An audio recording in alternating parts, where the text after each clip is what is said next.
নমস্কার বন্ধুরা, আজকে আমি আপনাদের সঙ্গে শেয়ার করব কচু পাতা চিংড়ি। তার জন্য এখানে কচু পাতা নিয়ে নিয়েছি, আর কচু পাতাগুলোকে আমি ছোট ছোট করে কেটে নেব। এই যে কচু পাতার যে মোটা শিরাটা আছে এটা ফেলে দিতে হবে। এটা ফেলে দিয়ে আমি ছোট ছোট করে কচু পাতাগুলো কেটে পরিষ্কার করে ধুয়ে নেব।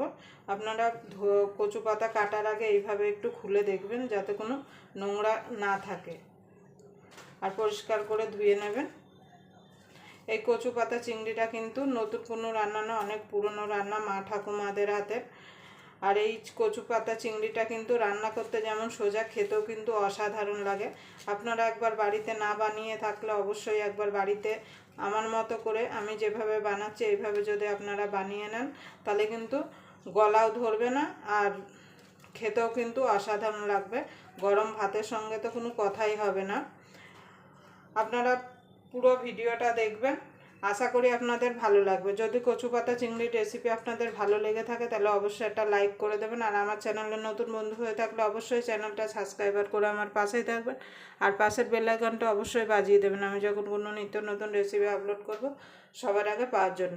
তাহলে চলুন আমি কচু পাতাটা পরিষ্কার করে কেটে নিয়ে আসি।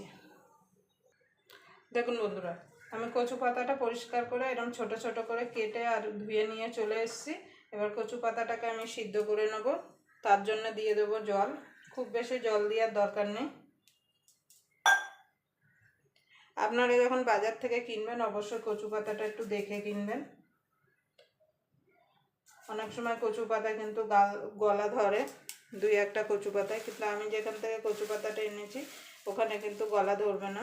আপনারা সিদ্ধ করার সময় অল্প করে নুন আর একটুখানি তেঁতুল দিয়ে দিতে পারেন। আমি একটু তেঁতুল দিয়ে দিচ্ছি। আর আপনারা বুঝবেন কি করে যে এই কচু পাতায় গলা ধরবে? যখন আপনারা কচু পাতাটা কাটবেন তখন কিন্তু হাতটা একটু কুটকুট করবে, মানে হাতটা একটু চুলকাবে, তখনই বুঝবেন কচু পাতা দিয়ে গলা ধরবে। আপনারা তেঁতুল কিংবা পাতিলেবুর রস দিয়ে কচু পাতাটা সিদ্ধ করে নিতে পারেন। এবার আমি কচু পাতাটাকে সিদ্ধ করে নেব। আর এই এই এই কচু পাতা চিকনি রান্নাটা কিন্তু দুধ কচু পাতায় লাগবে। তাহলে চলুন আমি কচু পাতাটা সিদ্ধ করে নিয়ে আসি।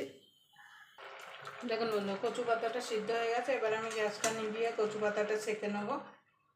সিদ্ধ করা জলটা আপনারা অবশ্যই ফেলে দেবেন, তাহলে দেখবেন একদমই গলা ধরবে না।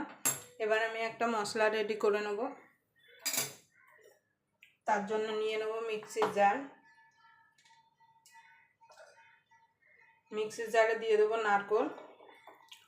আমি এখানে আমার কাছে মানে গোটা নারকেল ছিল, সেখান থেকে ভেঙে আমি ছোট ছোট টুকরো করে দিয়েছি। এবার এটাকে আমি মিক্সিতে ঘুরিয়ে নেবো। আপনারা চাইলে কুড়িয়েও নিতে পারেন।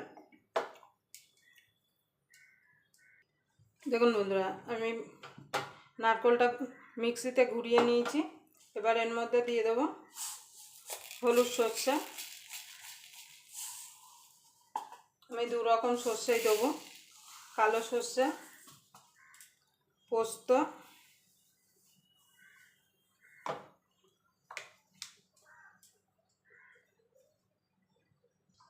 দিয়ে দেবো কাঁচা লঙ্কা। আমি এখানে 4-5টা কাঁচা লঙ্কা দিলাম। আপনারা আপনাদের ঝাল যে যেমন ঝাল খেতে পছন্দ করেন সেই বুঝে দেবেন। এবার জল দিয়ে এটাকে আমি একটা স্মুথ পেস্ট বানিয়ে নেব। দেখুন বন্ধুরা, জল দিয়ে দিয়েছি। এবার একটু নুন দিয়ে দেবো,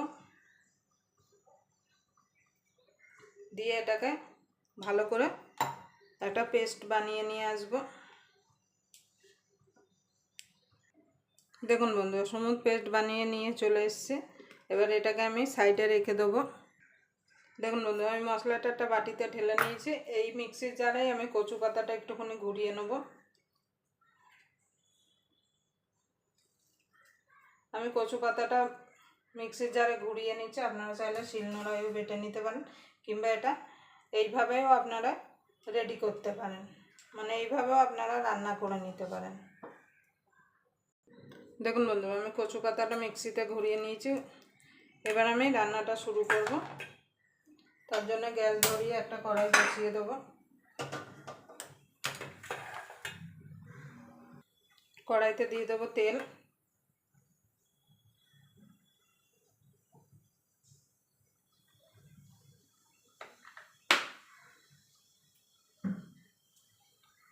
এবার তেলটা গরম হওয়া পর্যন্ত অপেক্ষা করব। দেখুন বন্ধুরা, এখানে চিংড়ি মাছটা আমি নুন হলুদ আগের থেকে মাখিয়ে রেখেছি। এবার চিংড়ি মাছটাকে ভেজে নেব। চিংড়ি মাছটা খুব বেশি ভাজবেন না, হালকা করে ভেজে নেবেন, কেন বেশি ভাজলে কিন্তু চিংড়ি মাছ শক্ত হয়ে যায়।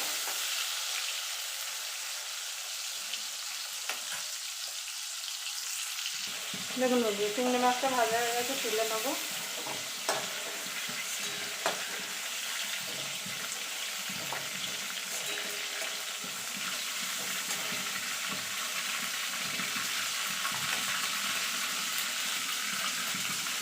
দেখুন বন্ধুরা, এই তেলেই আমি বাকি রান্নাটা করব। আমি কিন্তু ফোড়নে কিছু দিলাম না, আপনারা চাইলে কালো জিরে দিতে পারেন। এবার কচু পাতাটা আগে দিয়ে দেবো।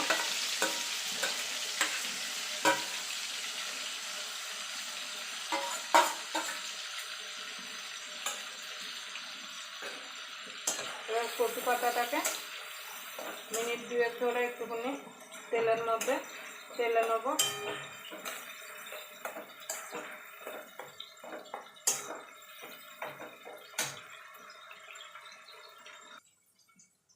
দেখুন বন্ধুরা, কচু পাতাটা আমি মিনিট 2 ভালো করে তেলের সঙ্গে তেলে নিয়েছি। এবার যে আমি মশলাটা করে রেখেছিলাম সেটা দিয়ে দেবো,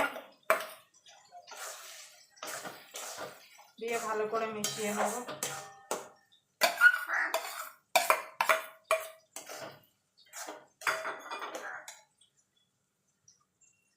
দিয়ে দেবো স্বাদ মতো নুন, কেন কচু পাতা সিদ্ধ করার সময় কিন্তু নুন দেওয়া হয়েছিল, সেই বুঝে এখানে নুনটা অ্যাড করতে হবে। দিয়ে দেবো হলুদ গুঁড়ো। এবার ভালো করে মিশিয়ে নেব।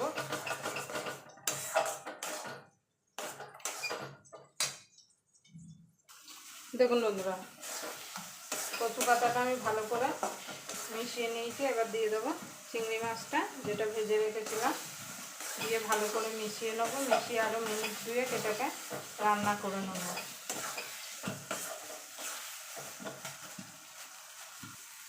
কয়েক দানা চিনি দিয়ে দেবো।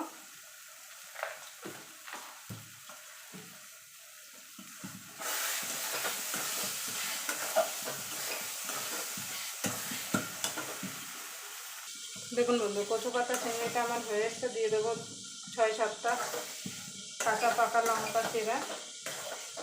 আপনারা ঝালটা আপনাদের স্বাদ মতো দেবেন, কিন্তু যে কোনো শাকে কিন্তু একটু ঝাল হলে খেতে ভালো লাগে।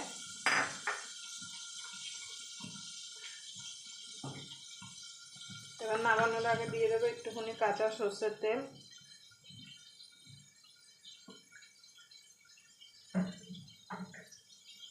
এটাকে ভালো করে মিশিয়ে নেব। দেখুন বন্ধুরা, কচু পাতা চিংড়িটা হয়ে গেছে। এবার নামিয়ে দেবো আমি।